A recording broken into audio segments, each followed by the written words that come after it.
بسم اللہ الرحمن الرحیم۔ الحمدللہ، ہمارا تفسیر جلالین کا اسباق کا سلسلہ جاری و ساری ہے اور ہم سورہ بقرہ پڑھ رہے ہیں۔ کل ہم نے سورہ بقرہ کی آیات پڑھی تھی جن کے اندر حضرت آدم علیہ الصلوۃ والسلام کو خلیفہ بنانے کا بیان تھا، اور جو فرشتوں کا کہنا تھا کہ یہ فساد کریں گے، اور ان کا یہ گمان تھا کہ ہم ہی خلافت کے زیادہ حقدار ہیں۔ اللہ تعالیٰ نے ہم سے بڑھ کر کوئی عزت والا، ہم سے بڑھ کر کوئی علم والا اللہ تعالیٰ پیدا نہیں فرمائے گا، تو ان کے گمان کو اللہ تعالیٰ نے رد فرمایا تھا۔ ٹھیک ہے، اب حضرت آدم علیہ الصلوۃ والسلام کی برتری فرشتوں پر ظاہر کی جا رہی ہیں آج والے سبق کے اندر، تو پڑھتے ہیں۔ کہتے ہیں قال تعالی قال یا آدم انبئهم باسمائهم، اللہ تعالیٰ نے فرمایا اے آدم، ان کو ان چیزوں کے ناموں کے بارے میں خبر دو۔ اللہ تعالیٰ نے حضرت آدم علیہ السلام والسلام کو چیزوں کے نام سکھائے، پھر ان چیزوں کو فرشتوں پر رکھا کہ تم ان چیزوں کے نام بتاؤ۔ فرشتوں نے ان چیزوں کے نام نہیں بتائے، پھر وہ چیزیں اللہ تبارک و تعالیٰ نے حضرت آدم علیہ السلام والسلام کے سامنے پیش رکھوائی۔ تو پھر حضرت آدم علیہ السلام والسلام سے کہا کہ آپ جو ہے وہ ان چیزوں کے نام بتاؤ۔ انبئہم باسمائہم، ان چیزوں کے ناموں کے بارے میں خبر دو۔ تو فلما انبأہم باسمائہم، پھر جب حضرت آدم علیہ السلام نے ان چیزوں کے جب ان چیزوں کے ناموں کے بارے میں ان فرشتوں کو خبر دی، انبأہم کے اندر جو ہم ضمیر ہے اس سے مراد فرشتے ہیں، اور باسمائہم کے اندر جو ہم ضمیر ہے اس سے مراد وہ چیزیں ہیں۔ تو حضرت آدم علیہ السلام نے ان چیزوں کے نام بتائے۔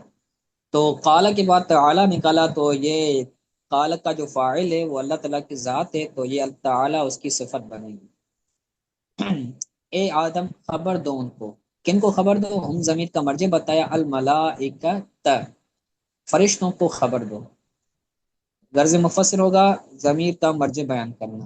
بے اسمائہم، ان چیزوں کے ناموں کے بارے میں خبر دو۔ المسمیات، یعنی وہ چیزیں۔ فسما کل شیء باسمہ، تو حضرت آدم علیہ السلام نے، سما کا فاعل حضرت آدم علیہ السلام، حضرت آدم علیہ السلام نے ان چیزوں میں سے ہر چیز کا نام بیان کیا، ہر چیز کا ذکر کیا اس کی نام کے ساتھ۔ وذکر حکمتہ التی خلق لہا، پھر حضرت آدم علیہ السلام نے اس چیز کی حکمت کو بھی بیان کیا کہ جس کی وجہ سے اس کو پیدا کیا ہے، یعنی یہ چیز کس لیے پیدا کی گئی ہے، یعنی پرپس آف کریشن بھی حضرت آدم علیہ السلام نے بیان فرمایا کہ یہ کس لیے استعمال ہوگی، کس لیے یوز ہوگی۔ تو غرض مفسر ہوگا آیت کی وضاحت کرنا، اور المسمیات کے اندر غرض مفسر ہوگا ہم ضمیر کا مرجع بیان کرنا۔ قال کے بعد کہتے ہیں قال، جب حضرت آدم علیہ السلام نے فرشتوں کو خبر دی ناموں کے بارے میں، تو اللہ تعالیٰ نے فرمایا الم اقل لکم انی اعلم غیب السماوات والارض واعلم ما تبدون، اللہ تعالیٰ نے فرمایا کہ کیا میں نے تمہیں نہیں کہا تھا کہ میں جانتا ہوں، انی اعلم، بے شک میں جانتا ہوں، زمینوں اور آسمانوں کے غیب کو، وَأَعْلَمُ مَا تُبْدُونَ، اور میں جانتا ہوں جو تم چھپاتے، جو تم ظاہر کرتے ہو۔ قال کے بعد تعالی نکالا، تو یہ صفت بنے گی فاعل کی، لہم یعنی ان فرشتوں کو کہا، موبخن، توبیخ کے طور پر، ڈانٹ ڈپٹ کے طور پر، یا خاموش کرانے کے طور پر اللہ تعالیٰ نے یہ فرمایا کہ میں نے تمہیں نہیں کہا تھا کہ میں زمین و آسمان کے غیب کو جاننے والا ہوں، یعنی ما غاب فیہم، یعنی جو چیزیں ان کے اندر پوشیدہ ہے میں ان کو جاننے والا ہوں۔ تو غیب کی وضاحت کرنا غرض مفسر ہوگا۔ تبدون یعنی تظاہرون، جو تم ظاہر کرتے ہو، غرض مفسر ہوگا آیت کی معنی، لفظ کی معنی بیان کرنا۔ تظاہرون من قولک اتجہر فیہا، اتجعل فیہا، کہ جو تم اپنے قول کو ظاہر کرتے ہو، کہ جو انہوں نے کہا نا اتجعل فیہا من یفسد فیہا ویسفک الدماء، کہ تم ایسے لوگوں کو خلیفہ بنانے والے ہو کہ جو زمین میں فساد کرنے والا ہے۔ تو انہوں نے یہ قول ظاہر کیا تھا فرشتوں نے، لیکن ان کے اندر ایک قول اور بھی تھا کہ وہ، ان کا گمان یہ تھا کہ اللہ تعالیٰ ہم سے بڑھ کر نہیں پیدا فرمائے گا۔ تو جو تم ظاہر کرتے ہو اللہ تعالیٰ اس کو بھی جاننے والا ہے۔ وما کنتم تکتمون، اور جو تم چھپاتے ہو اللہ تعالیٰ اس کو بھی جانتا ہے۔ یعنی تو سرون من قولکم، جو تم اپنے قول کو چھپاتے ہو اللہ تعالیٰ اس کو بھی جاننے والا ہے۔ تو غرض مفسر ہوگا آیت کی معنی بیان کرنا، یعنی جو تم کہتے تھے لن یخلق ربنا، لن یخلق ربنا خلقا اکرم علیہ منا ولا علم، کہ اللہ تبارک و تعالی ہم سے بڑھ کر عزت والا اور ہم سے بڑھ کر علم والا پیدا نہیں فرمائے گا۔ تو یہ کلام، یہ قول انہوں نے چھپایا تھا، تو اللہ تعالیٰ اس قول کو بھی جاننے والا تھا، اس لیے ان کو حضرت آدم علیہ السلام کو علم دے کر چیزوں کے نام سکھا کر ان پر غلبہ دیا گیا کہ تمہیں ان چیزوں کے نام نہیں آ رہے، حضرت آدم علیہ السلام کو آ رہے ہیں، تو معلوم ہوا کہ اللہ تعالیٰ نے تم سے بڑھ کر علم والا پیدا فرمایا ہے۔ اس کے بعد کہتے ہیں وَإِذْ قُلْنَا لِلْمَلَائِكَةِ اسْجُدُوا لِآدَمَ فَسَجَدُوا إِلَّا إِبْلِيسَ أَبَى وَاسْتَكْبَرَ وَكَانَ مِنَ الْكَافِرِينَ۔ پھر اور جب ہم نے کہا فرشتوں کو کہ سجدہ کرو آدم علیہ السلام کو، تو انہوں نے سجدہ کیا، لیکن ابلیس نے سجدہ نہیں کیا۔ ابا، انکار کیا، وستکبر، اور تکبر کیا، خود کو بڑا جانا، وکان من الکافرین، اور وہ کافروں میں سے تھا، انکار کرنے والوں میں سے تھا۔ کون؟ ابلیس، شیطان۔ تو واو کے بعد اذکر نکالا کہ اے محبوب آپ یاد کریں۔ تو جب بھی از یا اذا آتا ہے تو وہاں پر اذکر معذوف ہوتا ہے۔ غرض مفسر ہوگا معذوف فعل کو بیان کرنا۔ لے آدم، آدم کو سجدہ کرنے کے لیے جب ہم نے فرشتوں کو کہا تو سجود تحیتن، سجود تحیتن بالاناء، یہ احترام والا، تعظیم والے سجدہ تھا، بالاناء، جھکنے کے ساتھ۔ جو ہم زمین پر اپنا سر رکھ کر سجدہ کرتے ہیں تو یہ عبادت کا سجدہ ہے۔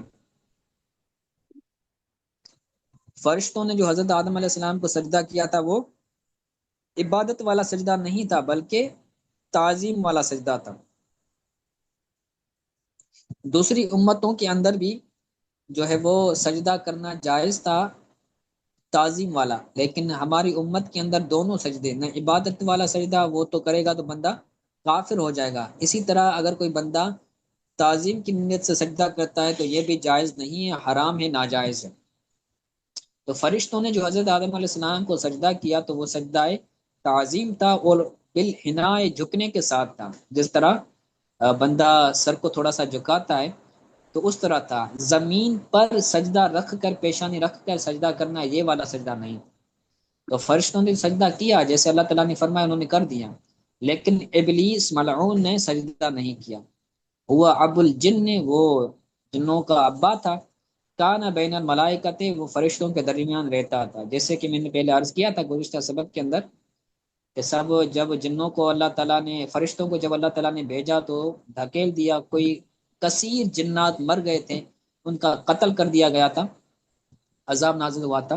تو جو جن بچ گئے تھے تو وہ جزائر کی طرف اور ویران علاقوں کی طرف ان کو دھکیل دیا گیا، اور جو جن تھا یہ ابلیس تھا، تو یہ چھوٹا بچہ تھا تو اس کو فرشتے اوپر آسمان پر لے گئے، پھر وہ جو ہے وہ علم سیکھا اس نے، پھر جو تھا تو جن، تو اس نے اللہ تعالیٰ کے فرمان کی نافرمانی کی۔ تو وَقُلْنَا يَا آدَمُ اسْكُنْ أَنْتَ وَزَوْجُكَ الْجَنَّةَ، چلیں ابا کے بعد نکالا ابا، یعنی امتنع من السجود، یعنی منع کیا سجدے سے، سجدہ کرنے سے اس نے منع کیا۔ تو غرض مفسر ہوگا ابا کی معنی بیان کرنا، اور یہاں پر غرض مفسر ہوگا ابلیس کی وضاحت کرنا، ابلیس کی وضاحت یا ابلیس کا مراد بیان کرنا۔ اور اس نے تکبر کیا، تکبر عنہ، یعنی خود کو بڑا جانا، عنہ، اس سجدے سے، کہ میں بڑا ہوں، میں یہ کام کیسے کروں کہ میں سجدہ کروں۔ وقال انا خیر منہ، اور کہا کہ میں اس سے بہتر ہوں۔ کہ میں حضرت آدم علیہ السلام سے بہتر ہوں، میں آگ سے بنایا گیا ہوں اور یہ مٹی سے بنایا گیا ہے، تو جو آگ ہے وہ مٹی سے بہتر ہے، اس کا یہ گمان تھا، لیکن اللہ کا حکم تھا، اس نے جٹلا دیا۔ تو وکان من الکافرین، تو وہ انکار کرنے والوں میں سے تھا، فی علم اللہ تعالی، اللہ تعالیٰ کے علم میں سے، حالانکہ یہ حکم فرشتوں کو تھا، اس جن کو نہیں تھا۔ اس قلنا للملائکہ، جب ہم نے فرشتوں کو کہا، اگر وہ بندہ چپ کر کے بیٹھتا، سجدہ نہ کرتا، انکار نہ کرتا، تکبر نہ کرتا، چپ کر کے بیٹھتا وہ، تو وہ بچ جاتا، لیکن اس نے جان بوجھ کر جو ہے وہ ٹانگ اڑائی کہ میں سجدہ نہیں کروں گا، اس کو حکم ہی نہیں تھا، کیونکہ اللہ تعالیٰ نے فرمایا کہ ہم نے فرشتوں کو کہا، اور وہ ابلیس فرشتہ نہیں تھا، تو جب وہ فرشتہ ہی نہیں تھا تو اس کو حکم نہیں تھا، تو اگر وہ خاموش رہتا تو بچ جاتا، لیکن جان بوجھ کر، جس کے اندر میں کوئی قباحت، کوئی خباثت ہوتی نا، تو ایسے موقعوں پر وہ اس کی خباثت نکل آتی، تو اس کے اندر ہی پہلے سے خباثت تھی، کیونکہ وہ جن تھا اور جنوں کا ابا تھا۔ یہ جی یہ استاذی ہے وہ ابو الجن۔ جی جی اب تو آپ نے پہلے فرمایا چھوٹا بچہ تھا اس لیے اس کو ساتھ لے گئے۔ جی جی، ابو الجن یہاں پر جو ہے نا، یہ ایک اعتبار سے کہا گیا تھا، جیسے حضرت نوح علیہ الصلوۃ والسلام کو بھی آدم ثانی کہا جاتا ہے، جی جی جی تو یہ اس معنی میں تھا، جب سب جنوں پر عذاب نازل ہوا اور جو ہے وہ سب جنوں کی اکثریت جو ہے وہ قتل کر دی گئی، اس کے بعد جو ہے وہ جن کی جو نسل چلی وہ ابلیس سے چلی تھی، جی صحیح۔ تو اس معنی میں یہ ابو الجن ہوا، جس طرح سیلاب آیا تھا، سب انسان مر گئے تھے، ڈوب گئے تھے، پھر جو نسل انسانیت چلی وہ حضرت نوح علیہ السلام سے چلی تھی، تو ان کو بھی ابو البشر یا پھر لیکن آدم ثانی کہا جاتا ہے۔ جی، لیکن کوئی جن بچے کچھ رہ گئے تھے نا جزیروں ہاں وغیرہ جزائر میں۔ میں بچ گئے تھے، جی جی، لیکن پھر تغلیب کے طور پر یہ کہا گیا ہے۔ ان کی ویسے نسل بھی ان کی بھی ساتھ ہی ہے کہ نہیں؟ ہاں ان کی نسل بھی ہے، اچھا اب جی بھی صحیح۔ جنات ہیں تو ان کی نسل ہی ہیں، انسانوں کے اندر آ جاتے ہیں، تو اس کے لیے آپ جو ہے وہ معوذتین پڑھا کریں، سورہ آیت الکرسی پڑھا کریں رات کو سونے سے پہلے، جو ہے وہ جن کی 5 پہلی آیات جو ہیں وہ پڑھا کریں، اور پاک صاف رہا کریں، جنات جو ہیں نا وہ نجس ہوا کرتے ہیں، جیسے باتھ روم وغیرہ ہیں، غسل خانہ ہے، تو اس کے اندر بھی جب بھی جایا کریں، اگر لائٹ نہ ہو تو دروازہ کھٹکھٹایا کریں یا کچھ آواز کیا کریں، تاکہ وہ اگر بالفرض ہوں تو پھر سائڈ پر ہو جائیں۔ تو طہارت یہ اسلام کا شیوا ہے، تو طہارت رہے گی تو بندہ پاک صاف رہے گا اور جنوں سے بھی محفوظ رہے گا۔ اچھا، باتھ ٹھیک روم ہے، میں جانے سے پہلے اگر لائٹ نہ ہو تو دروازے کو کھٹکانا چاہیے۔